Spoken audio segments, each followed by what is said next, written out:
गया सैनी साख समाज के हमारे जिम्मेदार नेता, जिम्मेदार समाज के महत्वपूर्ण प्रतिष्ठित लोग आए हुए हैं। मैं उनको बधाई देना चाहता हूं और साथ ही साथ जो सांसद चुने गए हैं उनके लिए बहुत बहुत बधाई और बहुत बहुत मुबारकबाद देने हम सब लोग बैठ करके बधाइयां दे रहे हैं एक दूसरे को।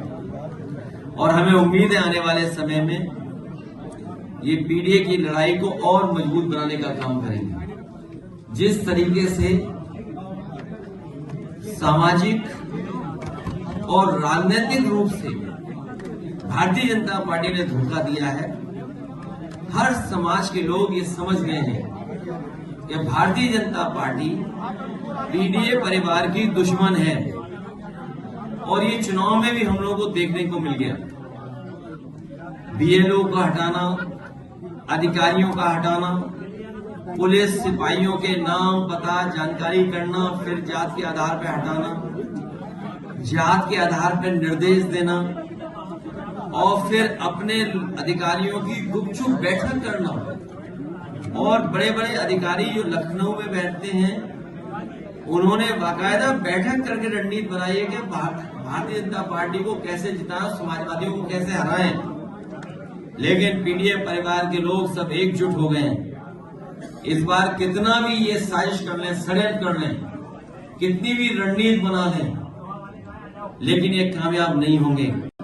सुनने में यहां तक आ रहा है कि जिलाधिकारी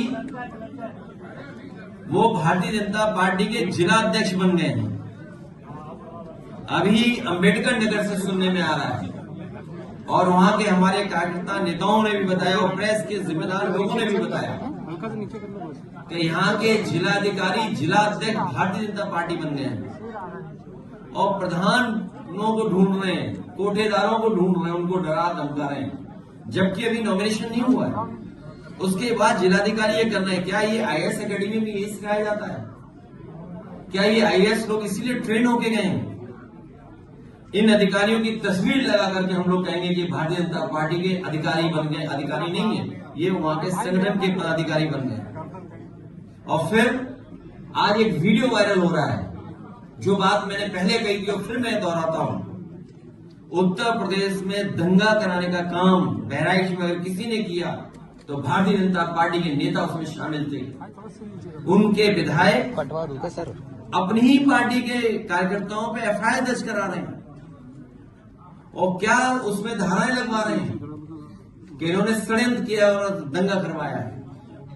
और जो एक वीडियो वायरल हो रहा है जिसमें मैं बधाई देना चाहता हूं पत्रकार को कि उसने हिम्मत जुटा करके कम से कम वो छिपे हुए वीडियो से जानकारी हासिल कर ली कि पुलिस प्रशासन था ही नहीं घंटों और उन्हें खुली छूट दी गई थी। इसी तरीके से हिटलर काम करता था।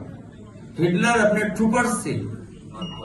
ट्रूपर्स को आगे कर देता था, अपने पार्टी के कार्यकर्ताओं को पुलिस की वर्दी पहना करके आगे कर देता था।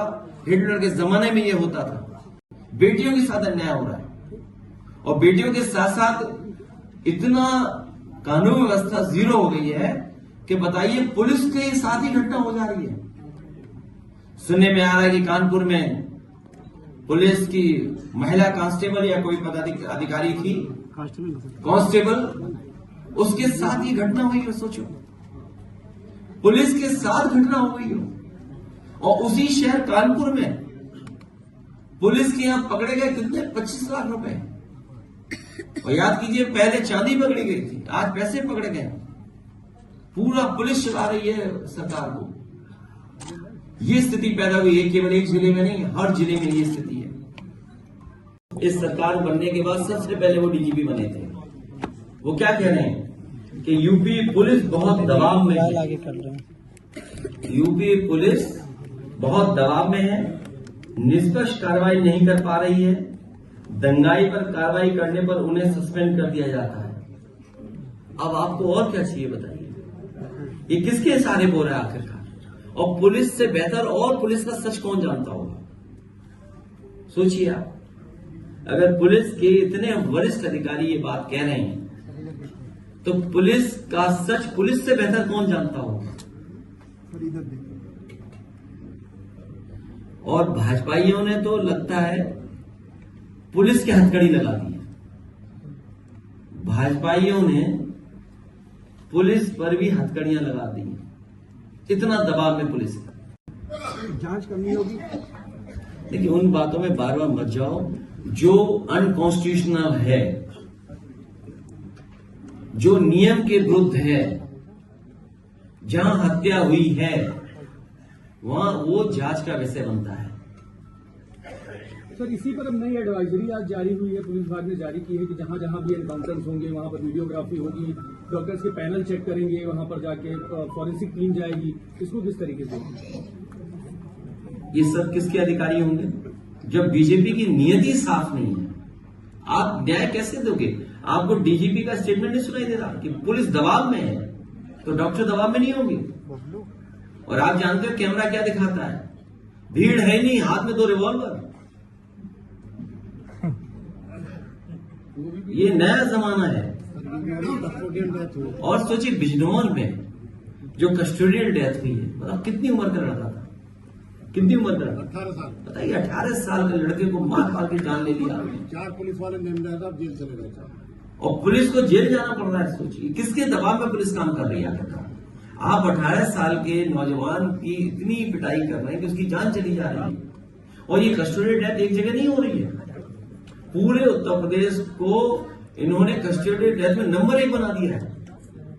कस्टोडियल डेथ में नंबर 1 है, फेक इनकाउंटर से नंबर 1 है। और देखिए क्या है, कानून क्या कहता है, इनका संविधान क्या कहता है। अगर आपने एक यादव का इनकाउंटर कर दिया, या इनकाउंटर में हत्या कर दिया आपने, तो उसको बैलेंस करने के लिए हमें छतरी भी मारना पड़ेगा। मतलब ये कहां का कानून है? आपने एक यादव की हत्या कर दी, अब आपको बैलेंस करना है, समाज में दिखाना है कि निष्पक्ष है, तो आपने छतरी की भी हत्या कर दी। और उसके पिताजी घर वालों से कहा कि नहीं, ये तो विपक्ष की वजह से हत्या हुई है। सोचिए देखिए, आप कंफ्यूज मत होइए, आप कंफ्यूज मत होइए। ये किसी लैब में तैयार हुआ नारा है, ये किसी लैब में तैयार हुआ नारा था। उन्हें किसी से बुलवाना था, तो उत्तर प्रदेश के मुख्यमंत्री से बेहतर कौन बोलता?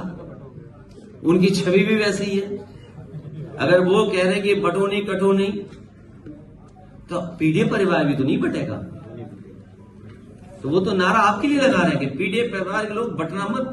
सर, ओवैसी ने भी 2 कैंडिडेट उपचुनाव यूपी में उतार दिया है, क्या फर्क पड़ेगा? तुम समाजवादी हो, जाओ घर।